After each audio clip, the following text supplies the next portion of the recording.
మహాభారత యుద్ధంలో అర్జునుడి తర్వాత అంతటి వేగంగా బాణాలు వేయగల ఏకైక వీరుడు సాత్యకి.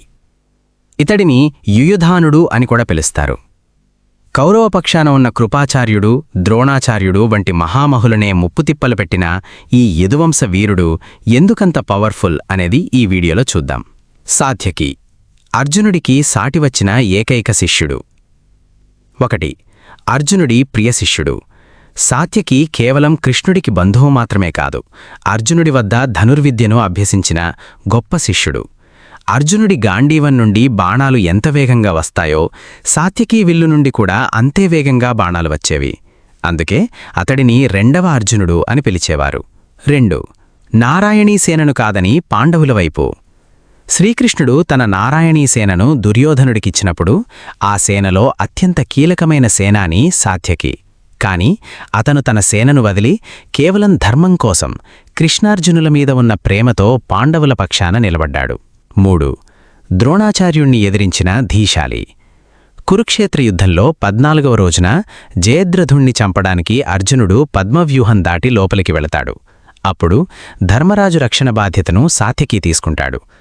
ద్రోణుడు ఎన్నిసార్లు ప్రయత్నించినా సాత్యకిని దాటి ధర్మరాజును పట్టుకోలేకపోయాడు. ద్రోణుడి బాణాలను గాలిలోనే ముక్కలు చేస్తూ సాత్యకి చూపిన పరాక్రమం చూసి కౌరవ సైన్యం ఆశ్చర్యపోయింది. 4. భూరిశ్రవసుడితో భీకరపోరు. కౌరవ పక్షాన ఉన్న గొప్ప వీరుడు భూరిశ్రవసుడు. సాత్యకికి ఇతడికి మధ్య జరిగిన యుద్ధం మహాభారతంలోనే జరిగిన అత్యంత భీకరపోరు. సాత్యకి అలసిపోయిన సమయంలో భూరిశ్రవసుడు అతడిని చంపబోతుంటే అర్జునుడు మధ్యలో జోక్యం చేసుకోవాల్సి వచ్చింది. ఆ తర్వాత సాత్యకి అతడిని హతమార్చాడు.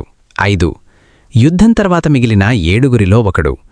కురుక్షేత్ర యుద్ధం ముగిశాక పాండవపక్షాన ప్రాణాలతో మిగిలిన కేవలం 7గురిలో సాత్యకి ఒకడు.